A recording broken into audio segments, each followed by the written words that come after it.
So season 1 for Mushoku Tensei has ended, and if you've kept up on my channel with the winter anime is killing it right now, then you would see that Mushoku Tensei has been on my radar for the past season, and it just finally dropped its final episode today.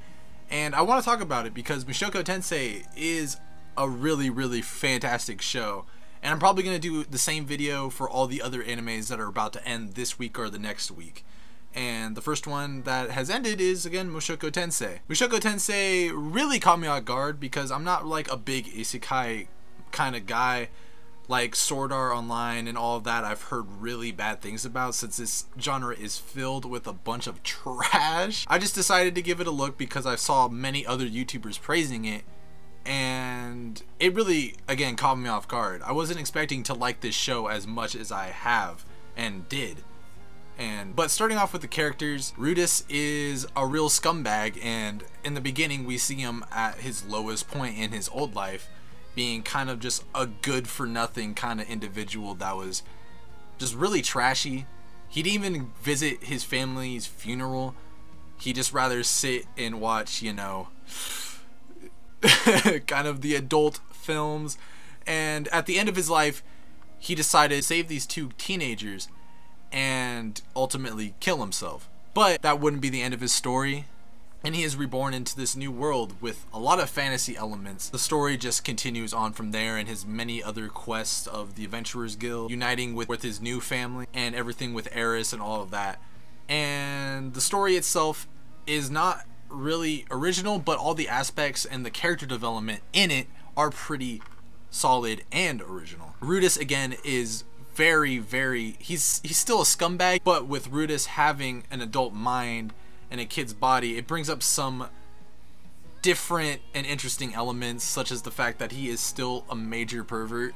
Like, this man is horny 24/7. I guess not horny, but man is always doing something naughty, whether that be holding Roxy's underwear as the holy grail under his bed, which is a fantastic little joke throughout the series, with the maid knowing about it but choosing not to tell. But it is great seeing Rudis adapt over this series, but he also holds my least favorite scene of the season, and that is him and Eris once Philip decides to be like, hey, we want to keep it in the family so you can sleep with Eris tonight. And it is so uncomfortable. I really hated watching it. It makes Rudis so it makes him so irredeemable.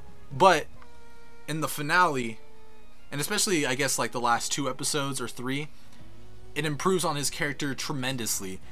And in the finale, his arc is pretty much complete. He is now matured heavily.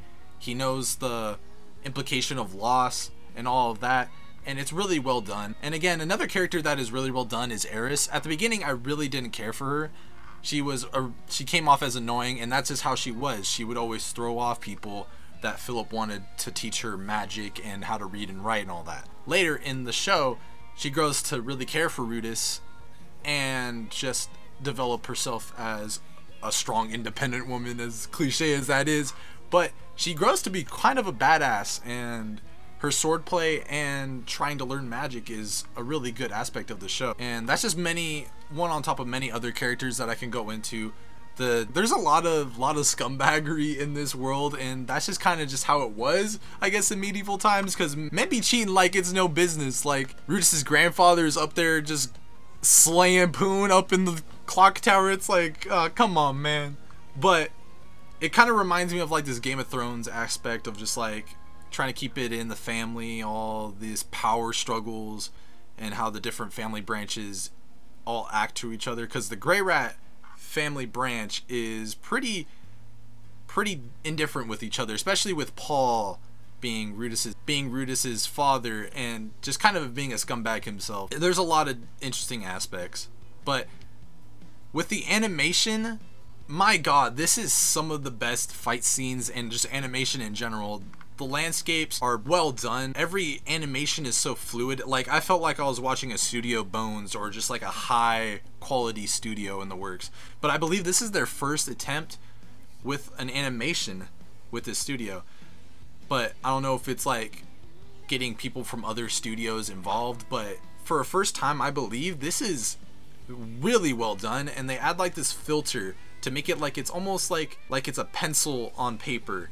I don't know how they did it, but it looks really well done, and some of the animation scenes are just so beautiful. But really, Mushoku Tensei is a fantastic isekai and one of the best I've seen. It knows when to take itself seriously and also when to bring on some of the comedic aspects of this, and also the characters are really well done, having a lot of flawed characters that you can see their development continue throughout season 1, and hopefully in season 2 we get to see a little more of how these characters interact with each other. I really enjoyed this anime, and if you ever want to just watch an anime that is pretty short, only 11 episodes, and if you have a Funimation account, go ahead and try it. It's probably not for everyone, but the animation and the characters alone really make this show something into just like a must-watch of the season. But yeah, hopefully you guys enjoyed the video.